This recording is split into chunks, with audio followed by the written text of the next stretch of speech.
بسم الله الرحمن الرحيم. الحمد لله رب العالمين، ثم الصلاة والسلام على أشرف المرسلين وعلى آله وصحبه وسلم أجمعين. أما بعد، أيها المسلمون عباد الله، أولا لكم شكر الله سبحانه وتعالى، نبي كذلك صليا لكم صليم بنا رسول صلى الله عليه وآله وصحبه وسلم.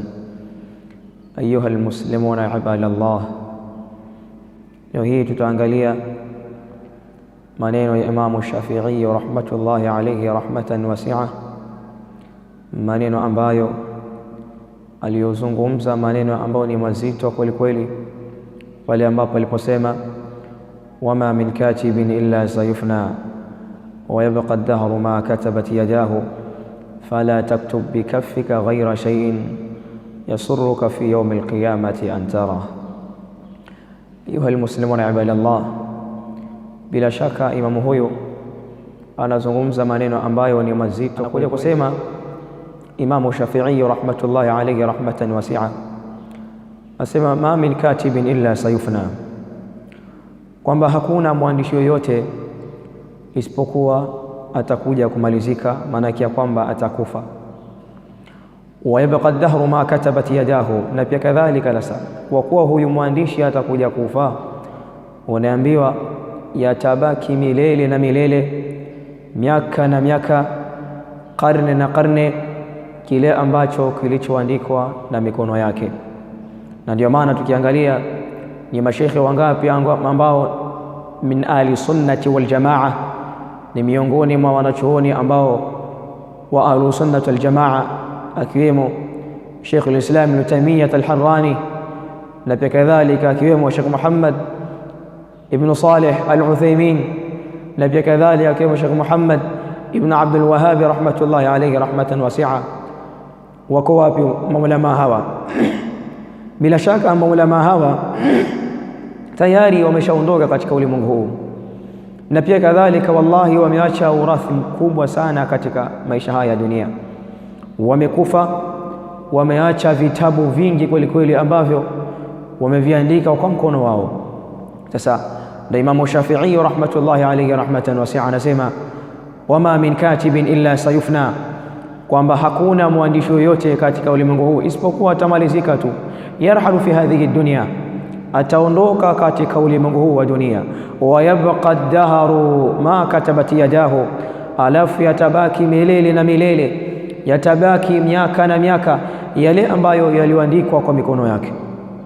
Fala taktub bikaffika ghaira shay'in, usiandike kwa kiganja chako au kwa mkono wako ghaira shay'in, kinyume na kitu ambacho yasurruka fi yawmil qiyamati an tara, kitakuja kukufurahisha siku ya kiyama, pale ambapo utakapokiangalia na ukiona namna hii.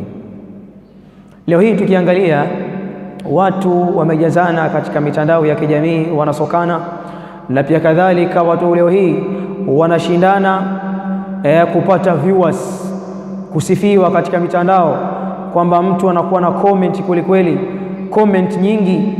Hasa wanakuta baadhi ya vijana wanakaa wanaplani, tufanye kitu gani ili tupate comment na tupate viewers mtandaoni.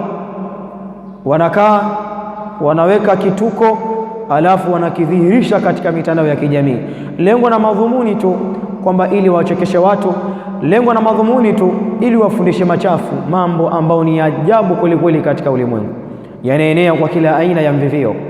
Sasa unaambiwa sasa watu wanaplani vitu ambavyo vinakuwa sio vizuri, na kadhalika vinafundisha machafu katika mitandao ya kijamii, unatuma mambo kama hayo. Sasa aandaye mtu kama huyu majibu ya kumjibu Allah tabaraka wa taala. Ni bora wewe utume katika mtandao kitu ambacho kina faida na wewe, maanake ya kwamba kesho siku ya kiyama, maanake ya kwamba kitakuja kufurahisha wewe baada ya kufa.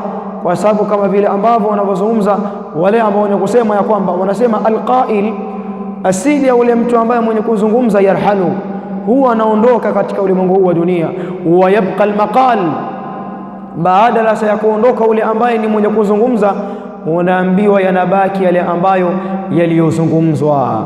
Maana ya kwamba kama umejirikodi ukatuma makala yako, umeandika kitabu chako ukajirekodi alafu ukatuma katika mtandao wa kijamii, ipo siku tu utakufa, lakini baada ya kufa unaambiwa yatabaki yale maneno yako tayari yako katika akaunti zako, yakienezwa na watu na mengineo.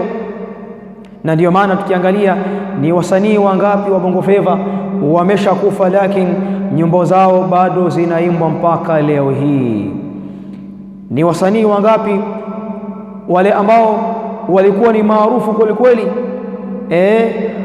katika mazingira ya hapa Bongo, tayari wameshakufa, lakini tayari zile igizo zao na movie zao bado zinaonyeshwa katika ulimwengu huu.